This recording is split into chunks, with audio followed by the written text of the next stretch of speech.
Hi there. Welcome to this mini-series on what works for women at work. I'm Evelyn Axelrod, and I'll be your guide on this exciting adventure. By day, I'm the VP of the Career Foundation, an innovative nonprofit organization driving inclusive employment across Canada. Personally, I'm interested in exploring a little more about what works for women like us so we can scale learnings and accelerate gender parity. I'm all about solutions, so join me on this year-long journey and get ready to hear inspiring stories, practical lessons, and powerful mindset shifts that will create leadership transformation. Let's get started. Welcome everyone to What Works for Women at Work. Today we are sitting down with Chanel Grenaway, a highly sought after gender equity consultant. To some of the most respected speaker, a busy mom, a couple of degrees in karate black belt. And so you keep yourself quite busy and well accomplished. Chanel, thank you for sitting down with me today. Really great to be here. Thanks for the wonderful introduction. Yeah, sometimes you forget all of the different hats that we wear. So I appreciate that. Yeah, and always a leader in women's spaces, but also in the community, people look to you to say, how can we navigate some of these more challenging conversations and situations? So thank you for being that leader. Chanel, you have been working in creating equitable economic development opportunities for women for all of your career. Maybe you want to get started by telling us a little bit about yourself. Sure. Yeah, I think, um, whenever someone asks me to sort of start with the career story and the journey, I immediately go back to a grade 10 world issues course that I took, where it really opened my eyes to the world beyond my community, right? And from that class onward, after learning and studying about different cultures, wars that were happening at the time, different issues related to poverty, the environment, um, healthcare, from after that class, I knew that my career journey would really be about service. It would really be about serving and finding ways to remedy some of the social challenges, some of the social ills that exist. I just literally remember asking myself or thinking, I'm so blessed, to live in Canada, to have the freedoms that I have.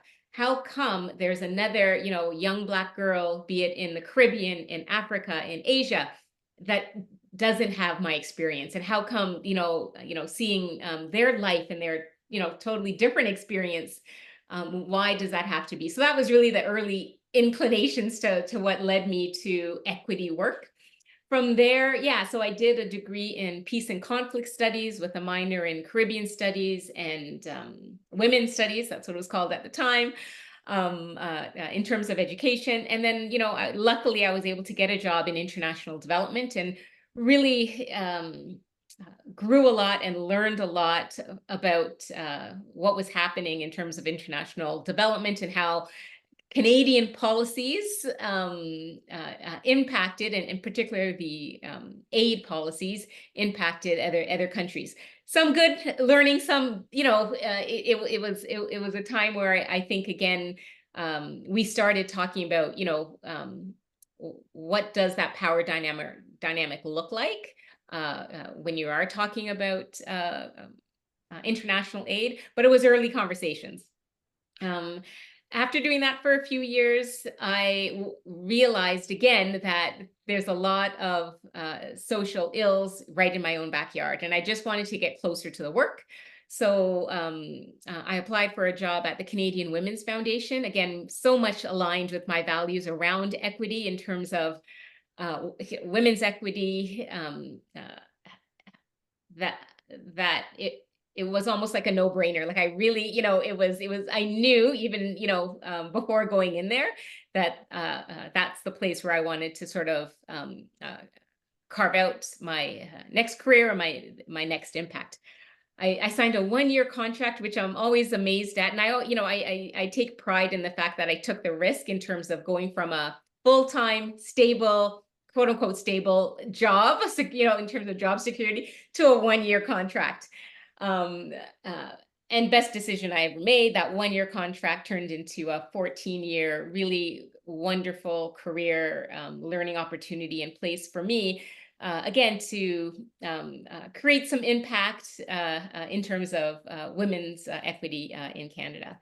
And then, after that 14 years, found that inkling for change again, and that inkling for expanding my knowledge around gender equity to other areas, be it, bringing in a little bit more of my background, which I hadn't used as much in terms of racial equity, as well as exploring different sectors. And so that's when I started consulting. So I've been consulting for 6 years now, and definitely has enabled me to work in different sectors, work with, as you mentioned, many really wonderful, dedicated leaders, both in the nonprofit sector, public sector, a little bit of private sector, who really want to embed and integrate equity practices. And that's where I step in. I support them, I coach them, offer facilitation or training to teams, helping them to actually, move from that place of awareness and that place of increased knowledge to greater accountability and greater action. So that's what I've been doing. And what I think, I don't think, I'm going to stop, this pathway. This is the work that really fills me up. The work is probably going to change, and I do hope the work changes as more leaders take this on. So I'm looking at how the work might change and my role in it. But definitely, there's a lot of work to be done in this area. So it's just about me finding a pathway to do it. So, that was quite a journey. And when I was doing a little bit of background on you, I realized that you worked in the Caribbean, and I didn't realize that you are a fellow Trinidadian. Yes. We've known each other for 6 years now, I know. and I did not know that. Yeah. Because we just connect on so many different levels. You're going to find me on vacation, most likely visiting. That's good to know. Yeah. Good to know. Well, you've had quite a journey and lots of lessons learned there. What was one of the most important lessons, would you say, that helped you to recognize that this is really important for women and women's growth in the workplace? Yeah. Great question. And, it's hard to pinpoint one lesson. There's so many along the way. Teach us. We're willing to learn. So maybe I'll start with the one that, I think I come back to. The fact that this work, and when I say this work, I'm talking about be it equity in the workplace, be it more inclusive practices in the workplace, be it, again, women feeling that sense of belonging in the workplace, all of those things, right? What I've learned is that just how we have that saying of it takes a village to raise a child, I think it also takes a village to create the workplaces, the workspaces, the work cultures that are needed in order for women to thrive, but in order for, I think, a diversity of people to thrive. So I always ask myself, in different contexts, right? What am I doing to contribute to a culture of equity? When I work with leaders, I ask them that question: what are you doing? And I look for specificity in that answer. It's not enough to say, we've reviewed our policies, we have, done some training, we have maybe they've even done an assessment or an audit. I want to know what you're doing on a day-to-day basis, or, what are your goals within a month? What are your goals within the quarter that you're holding yourself accountable to, and that you're, again, checking off progress on in terms of creating, sustaining, stewarding, and fostering an inclusive and equitable environment. All of those other things are good, right? And you need to do those, but I often feel that they're not enough. And I often feel that organizations that come to me, they often do have the policies in place. They often do have, that maybe they've done an assessment, a staff or cultural audit, and the numbers aren't bad, but they are still hearing feedback, and many times it is from women, many times it is, and then when you look at intersectionality, it is from the Black women, maybe women with disabilities, newcomer women, of instances of be it harm or again, that feeling of not being included. So again, I ask, I'm curious about the responses I get when I ask leaders, what are you doing to, again, foster that sense of equity? And then the third way of looking at it, and again, what is this village, is what are we doing, right? And again, I ask that of leaders and I ask that of individuals, because I really feel that, yes, it's individual work, but it's also collective work. And I think if we collectively work on this, we can just accelerate the progress. We can accelerate the equitable outcomes that we all seek. So many interesting things come up for me when you share this. Because for me, the work that I work with all kinds of job seekers, and we help them get into workplaces. But personally, on this series, we're talking about women. But your and my work, what we do is we try to create inclusive workplaces that impact the experience of everyone. You just talked about intersectionality, people who are disabled, newcomers to Canada, of course, racialized people, you know, gender diverse people, and just the whole differences that we make. Right now, there's a certain level of diversity in workplaces that we don't even think about, but really those people still need the same kind of work environments and flexibility to really thrive. And when I say this maybe too much now, but when we create a workplace that works for women, it's going to be working for everyone and really bring out the best contributions people can make in workplaces. That's it. Don't ever stop saying that.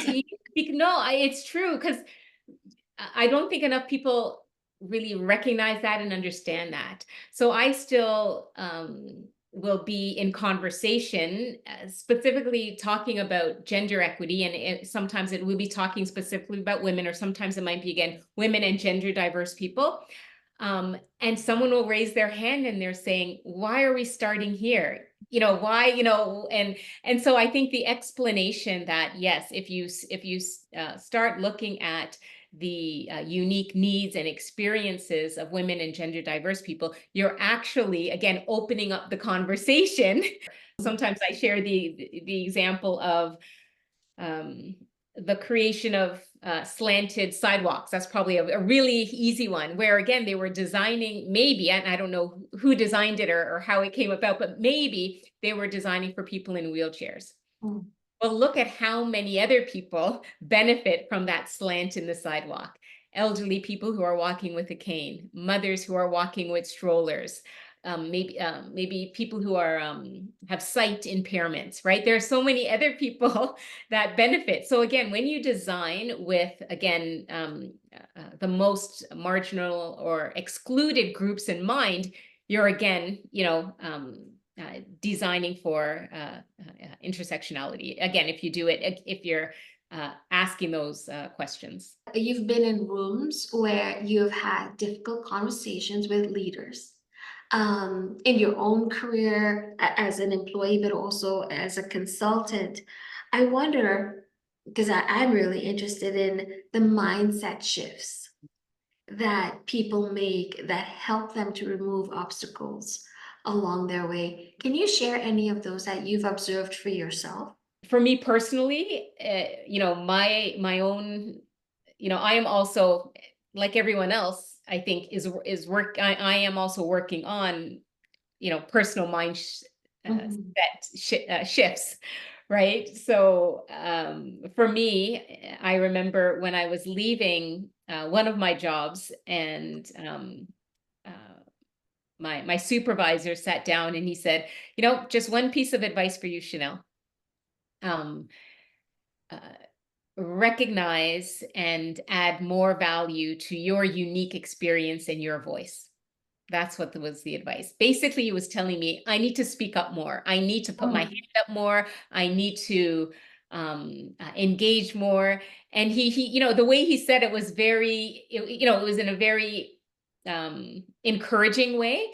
In that I think he recognized, and I think what many immigrant children go through, the fact that we're often told keep quiet, we're often told don't speak before you're asked, we're often told defer to the elders in the room, and those messages I think have a place, but at some point you become the elder, right? At some point you have experience that is valuable to a conversation, and I think he was telling me I'm at that stage now. I have experience, I have knowledge, and my experience is just as valuable as the person sitting across from me.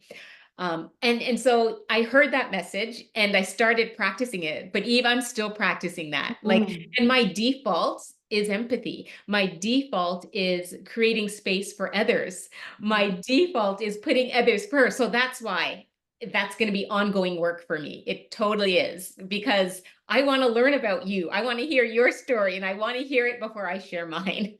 So it's interesting. Again, that's a personal story. I think everyone, has their own, based on, has their own story that they tell themselves, and maybe story that they might want to rewrite for themselves. So it does depend again on your own background and experience. But yeah, I think the mindset work is so key on both sort of platforms that we've been speaking about. Your examples really brought up something I think powerful for me, is that the the mindset shift required to reframe when we think about power and the value of your voice. Having the sharing your value in the moment when you're in a room, and putting that thought on the table for discussion is powerful to move conversations further. So I mean, that's a really powerful mindset shift right there. Yeah, and I love that. I love that connection that you've made. I've had lots of conversations related to power, and every conversation is different, Eve. Every single one, because the power is a socially constructed concept. So it's what we've been told, and we've all been told different things about power. So it's amazing every time I facilitate a session, and I might share a few definitions, but then I ask people, what does power mean to you? How are you using your power? Are there places and spaces where, again, you can look at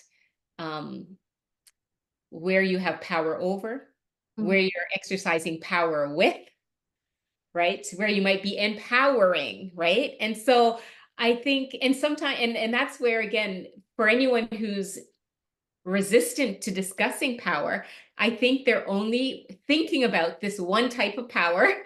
That's this, again, and what's probably the one that's most talked about, or the one that we probably, I don't know, do we fear this one or interact with this one? I'm not sure, but it's that, yeah, that individual power over, right? Mhm.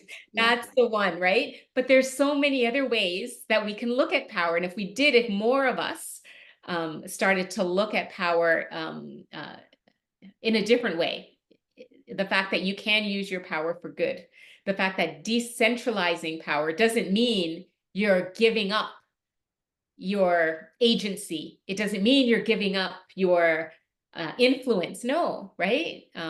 It could mean, again, an opening up, just like the example you shared, an opening up of others to engage, and you're actually creating more power. you've talked a little bit about some of the structural systemic things, but other things that like you just positioned to me, like what is that definition of power for you, Eve, and how can you reframe that? Are there mental obstacles for women perhaps that get in their way of growth? So I would say, building in your own stories and building in your own experiences that you can bring to the table, is one strategy that, again, I'm working on. So when I say building in your own stories, it's really about recognizing, again, your value and what you bring. I say this, but I also know the importance of building up your own resilience and compassion when it comes to this work, because it is hard work. So maybe, depending on what's happening in your organizational context and what the issue area is, I would say, think about ways in which you can use, again, your own power, your privilege, your stories, your experiences to advocate for that change, right? And, I think we all know in different workplaces, there's, always a strategy behind that. There should be a strategy behind it. One that, again, you're going to have to kind of reflect on in terms of how much of a risk is there to me speaking up? How can I mitigate that risk? You used the word reflection, and it brought up something for me. When I sort of took a bit of a career break and started consulting and going back to school, I was doing an application, and it asked me for, to describe my experience doing certain things. And it was an application for a program. And I was drawing a blank, like totally did not know what I had spent the last 12 to 14 years doing. Couldn't tell you what value I could add. And I think a lot of women deal with this sort of like, we go from one fire to the next, to the next, to the next project without reflecting on what we have done, the value we have brought, things that we've learned. And then we just keep going. And so I think that reflection is really important to think about yourself, think about others, but also like what did I just learn in the last week, in the last month? What would, like, if I had to remember one thing, what was that thing that I could carry into something else? And I think that reflection is really important, because oftentimes when we go into rooms where we want to share our voices and our thoughts, we question ourselves about our right to do so, our experience to doing so, and we forget that we've done this. Exactly. We've had projects where we've had to lead, to have conversations, to move people forward. And then, if we keep remembering that, then we stop questioning ourselves so much, right? As to our right to be in a room and to say the thoughts that come to our head, because those are informed by the experiences that we've had. Exactly. Yeah. So to me, the reflection is important. Writing it down is something happens when you write it down. Like it's just a different way of thinking about it. And I think it's stickier in your It's so committed to memory. Exactly. Yes. Committed to memory. So writing it down, and I would say, pulling out some of the key ones, because we all have those milestone moments. I talked about my grade 10 class, like that is something that I will never forget. We have those milestone moments, those key moments in our lives,